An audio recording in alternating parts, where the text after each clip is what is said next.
starring your afternoon with us on Kababayan LA. Let us warm your hearts with music and laughter from, talaga naman, tatawanan kayo dyan, Miguel Vera and Joseph Julito. They are part of a concert called Three's a Crowd. Is it a concert/show? Kasi sabi mo may story parang musical. Oo. So this is, they are performing on February 9th. We are going to give you the details in just a little while. But Three's a Crowd. Pero dalawa lang kayo because one of them can't make it. She is still in Northern California, although she's joining us. Yes, busy siya. She's joining us on the phone right now. Miriam Pantig is the third. Ang title po ng show is Three's a Crowd. So Miguel and Joseph and Miriam is on the phone. Hi Miriam, hello and welcome to Kababayan LA.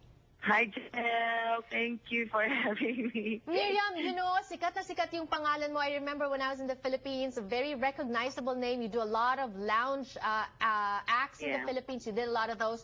What made you decide to move to the U.S.? Alam mo, first and foremost, ang pinaka-importanting reason that I can give you is it's because of my daughter. Kasi when I first got here, that was 2003. Dito pa siya nag-aaral noon. Nasa Seattle pa siya, actually. And then when I moved here, dito sa Northern California, lumipat na siya sa akin after niya nag-graduate ng college. So after ng career, you turned your back on stardom to be with your daughter. What a great mom you are, Miriam. How long have you been in Northern California now? I got here 2003. 2003. Is there anything you miss in the Philippines? I know, mahaba yung listahan. Mahaba, bukod sa mga isaw, bukod sa mga fishball sa kanto, mga ganyan. Siyempre, I miss my family and friends. Kasi lahat ng buong pamilya ko nandun except yung anak ko lang na nandito. Kami lang dalawa nandito. You and me against the world, tama? Yes, all right. exactly. But you know what, Miriam? I'm sure your fans miss you from the Philippines, and that is why they welcome this Three's a Crowd show because they get to see you again. You're going to be working with Miguel and Joseph. What's it like working with Miguel and Joseph? Yan, nakikinig sila. Kailangan gandahan ko. Ayusin mo. Kailangan ayusin ko. Teka lang. Two of my favorites. Nox naman. Talaga, favorite? Honestly, hindi ko yan nasasabi, especially kay Miguel, kasi bihira kami magkita dito dahil ang layo niya sa akin. But I would always tell my friends, isa ito sa mga boses na sobrang linis. Pag kumanta, ang linis. Tapos ito namang si Joseph, bukod sa in-person, mabait talaga yan. Ang pagka-komedyante niya, innate, hindi niya, walang effort. Walang effort. So, sino raw mas gusto mo? You know, after February 9th is Valentine's Day, February 14. Sinong i-date mo? Si Miguel o si Joseph? Nako.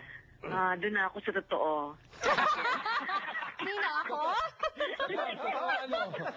Totoong ano? Totoong pwedeng i-date. Pero teka lang, katulad ngayon, no, she's joining us on the phone. Paano kayo nagre-rehearse for the show kung ang layo nyo sa isa't isa? So wala pa, hindi pa kami nagre-rehearse. So pinadala lang namin yung script sa kanya. Memoryahan muna, ganyan-ganyan. Oo. Kanya-kanyang memorya. Alam mo naman ng mga Pinoy, pagdating sa mga last minute, magagaling.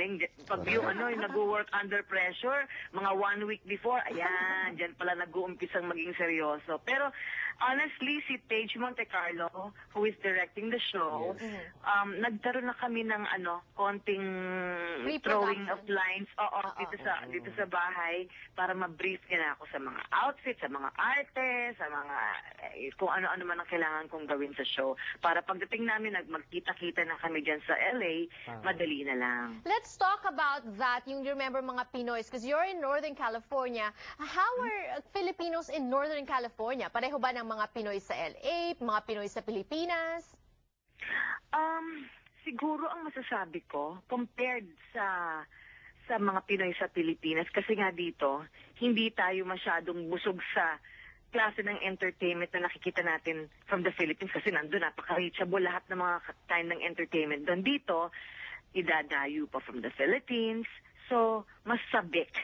So, ang ibig sabihin, pag nag-perform kami live, mas nararamdaman namin yung kasabikan at yung pagka-excited ba ng crowd. So, mas masarap yung karamdam kasi feeling namin, wow, love Wow. na love kami. Exactly. Tama ba yun? Or do you agree, Joseph and Miguel? Feeling ko artista talaga ako, ganun. Artista ka naman talaga, di ba? Kunyari lang. Oo naman. Ako ka naniniwala. Pero excited din ba kayo to work with Miriam? What's it like naman to work with somebody like Miriam? Pagkakataon niyo na. Ikaw, Ganti Miguel. na, ganti. Kasi I've worked with Gandahan niyo Miriam. din. Ako hindi pa. Yan, first time natin magtatrabaho, no? Oo. Yeah, so excited Oo. ako kasi since iba yung konsepto, Aha. so excited ako kung anong kalalabasan nitong show na And to. Joseph, you? Ako, I just used to watch Miriam eh. Pagkatapos, nagkaroon tayo ng pagkakataon na mag-work. Last Valentine, ako 1 year na pala yun. Oo, Valentine show din yun, I remember. Oo. Valentine show, Nagkaroon okay. tayo ng alam mo talaga nagkaroon ako sa kanya. Ha? Ganito pala to kagaling? Oo. I mean, hindi ko ina-expect kasi napapanood mo siya sa TV, mga now shows. Iba talaga pag live. Iba pala pag live. Oo. Naku, iba. Iba Ayan, din. iba. Okay. So, para sa mga fans ni Miriam, catch her on February 9, Three's a Crowd. Miriam, when are you coming here to LA? I'll be there February 7. Talagang 2 2 days days, 2 days. before. Oo, Ako ganun must lang. say. Osha, well, thank you so much for making time for this phone call today. Of course, you're welcome, Janelle. All right, Oy, bye-bye. Miriam, kamusta na lang sa Dubai? Ay, sa Dubai ba to? Dubai? Layo mo ba? North San Francisco Kasama mo muna. lang siya ni... Oo. So, we will talk more when we return on the show. Plus more music. Don't go away. Dubai ka dyan.